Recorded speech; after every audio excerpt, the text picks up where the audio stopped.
dibawa dari situ, guys. Ya Allah. Merinding sebadan-badan. Aku dapat banget videonya.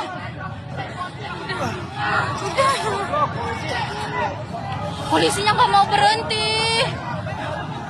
Ya Allah, kasihan abang gojeknya. Kelindes kan? Bener kelindes tuh lah dari situ tuh, dari situ. Dari situ, El. Aku ngeliat banget. Ini kayaknya keseret ya? Iya, itu keseret abangnya tuh dari sini. Saya punya videonya. Ya Allah. Ya Allah. Langsung, mana abangnya? Abangnya udah dibawa. Semoga abangnya baik-baik aja. Ya Allah.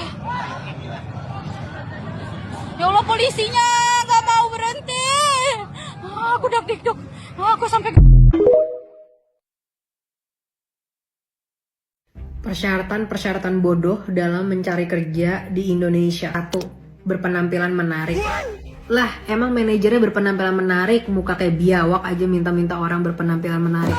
Dan secara logika ya, apa hasil dari berpenampilan menarik dan apa deskripsi berpenampilan menarik gitu. Sesuatu seperti muka, itu adalah lottery of birth saat kita lahir. Kita nggak milih muka kita mau seperti apa. Kalau kita dijudge berdasarkan berpenampilan menarik atau enggak, berarti kita itu bentuk dari diskriminasi. Kedua, batas usia. Batas usia untuk menjadi kasir misalkan 25 tahun. Batas usia menjadi karyawan maksimal 30-35 tahun. Ini apa rasional dibaliknya? Emangnya orang kalau udah di atas 30 tahun jadi nggak bisa kerja? Jadi encok, jadi mati otaknya. Mana ada gitu kan. Dan anehnya peraturan-peraturan seperti ini dibiarkan oleh pemerintah yang harusnya mengatur apa bentuk diskriminasi yang boleh dan tidak boleh dilakukan oleh perusahaan. Karena lagi-lagi perusahaan itu tujuannya adalah untuk profit. Jadi nggak mungkin mereka akan menilai aspek-aspek keadilan. Disitulah pemerintah harus bekerja. Ketiga, standar pendidikan. Mungkin ini bisa kontroversial ya, karena kamu mungkin merasa bahwa ya wajar lah, karena kan harus standar pendidikan. Oke, emangnya pendidikan merata bagi semua masyarakat? Masih banyak loh perempuan-perempuan atau laki-laki yang harus keluar saat SMP, SD, karena harus membantu orang tuanya saat SMK misalkan.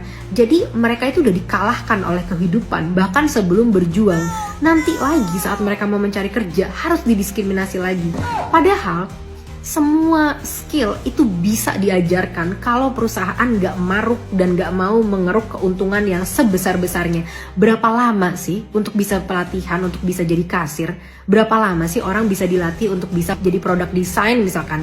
Kalau memang ada pelatihannya, orang pasti bisa kok dilatih. Tapi kan enggak, ini bukannya fokus untuk meningkatkan harkat martabat banyak masyarakat, tapi malah fokus untuk mendiskriminasi. Seolah-olah semakin masyarakat sengsara, semakin senang pemerintahnya, semakin senang juga perusahaannya. Budaya bobrok macam apa ini? Kapolri dan pemerintah berhenti mengadu domba polisi dengan warga sipil. Apa-apaan ini? Polisi yang terluka dikasih penghargaan kenaikan pangkat luar biasa. Ini biar apa? Mau mengirim message apa? Mau menghargai kinerja-kinerja mereka? Ya udah, hargain, nggak apa-apa. Kalau yang benar kinerja mereka yang dilaksanakan itu benar-benar menghentikan dari provokator.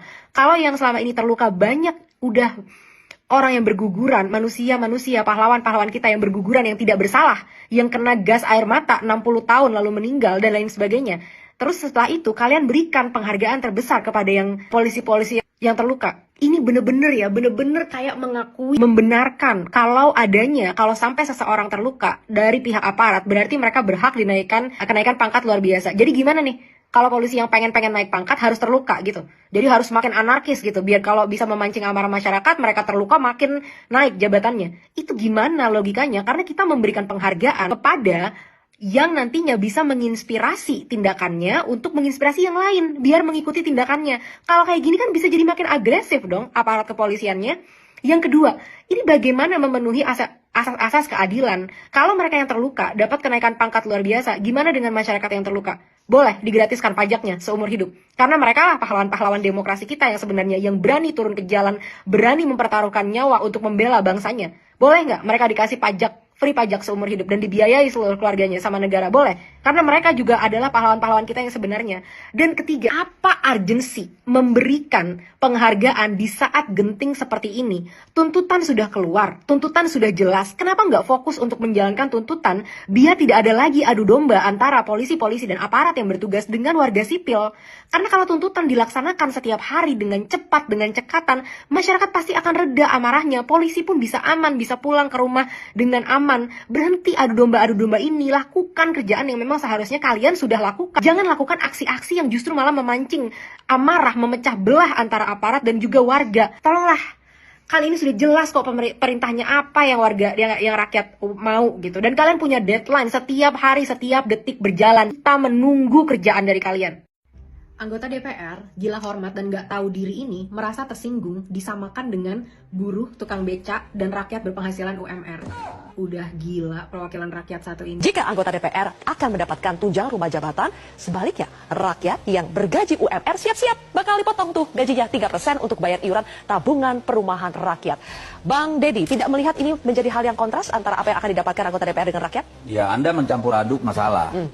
Ya, jadi mau ketika DPR dibandingkan rakyat jelata yang katakan tukang beca atau buruh, di situ Anda mengalami sesat logika. Enggak, kita bandingkan dengan rakyat yang gaji UMR. Gaji UMR. Ya, kan aneh kamu membandingkan dengan gaji UMR, Mbak. Ya, kalau mau bicara gaji, saya sebelum masuk DPR, gaji saya tahun 2000-an sudah 80 juta. Udah gitu nggak bisa menjelaskan apa rasionalnya dia berhak untuk dibayar jauh lebih besar dibandingin tukang beca, buruh, dan rakyat gaji UMR. Udah jelas-jelas kita semua pekerja di Indonesia adalah tulang punggung dari anggaran pemerintah. Dia bayar pajak aja enggak. Jadi siapa yang sebenarnya mengemban tugas negara di sini? Dia bilang gaji saya 80 juta sebelum join DPR. Kecil amat pak, gaji cuma 80 juta. Ketahuan sih, pantesan ngomongnya nggak nyambung. Kalau memang dibilang gaji dari DPR itu rendah, ngapain join DPR? Kita juga nggak pengen punya perwakilan yang arogan, nggak punya logika, ngomongnya nggak nyambung. Emosi lagi nih orang, bener-bener gila hormatnya, udah nggak ada obat. Dia minta dibandingin, harusnya bandingin gaji saya bukan dengan rakyat, tapi bandingkan gaji saya dengan petugas BUMN katanya. Mau dibandingin sama BUMN, yang rugi triliunan setiap tahun itu, yang di dalamnya korup dan gak becus manajemen perusahaan-perusahaan milik negara. Pak, kalau mau banding-bandingin sama yang lebih bagus, bukan sama yang lebih jelek. Ini aja udah jelas banget mentalitasnya. Dia join ke situ untuk memperkaya dirinya. Nggak ada di situ dia bahas mengenai kesejahteraan rakyat. Nggak ada di percakapan itu dia bahas tentang kontribusinya terhadap rakyat. Ngomongin gaji terdepan, ngomongin hasil kerja. Loyo, kalau mau bandingin sama yang bagus, bandingin tuh sama pemerintah Swedia, pemerintah Skandinavia, nggak dapat tunjangan rumah, nggak dapat tunjangan mobil, gajinya juga sama aja kayak pegawai-pegawai yang lain. Kenapa? Karena mereka mewakili masyarakat. Dan apa hasil kerjanya? Negara-negara Skandinavia adalah negara-negara paling makmur di dunia, paling bahagia, dan paling rendah korupsinya. Karena mindsetnya benar, bukan mindset gila hormat seperti situ. Ini nih gengs, ada karyawan tersinggung disamakan sama bosnya. Masuk di akal nggak sih orang kayak gini? Dia yang kerja di sana dibayar gajinya dari pendapatan bos-bosnya, tersinggung disamakan sama bosnya. Karyawan nggak tahu diri ini mau kita apain nih gengs? Tag dong di bawah siapa sih namanya ini orangnya dan siapa partainya. Jangan sampai kita pernah pilih orang ini lagi. Suruh aja kerja di luar yang katanya gajinya 80 juta. Yakin tuh gajinya 80 juta. Kalau iya ngapain join pemerintahan? Lebih besar emang pendapatannya di pemerintahan.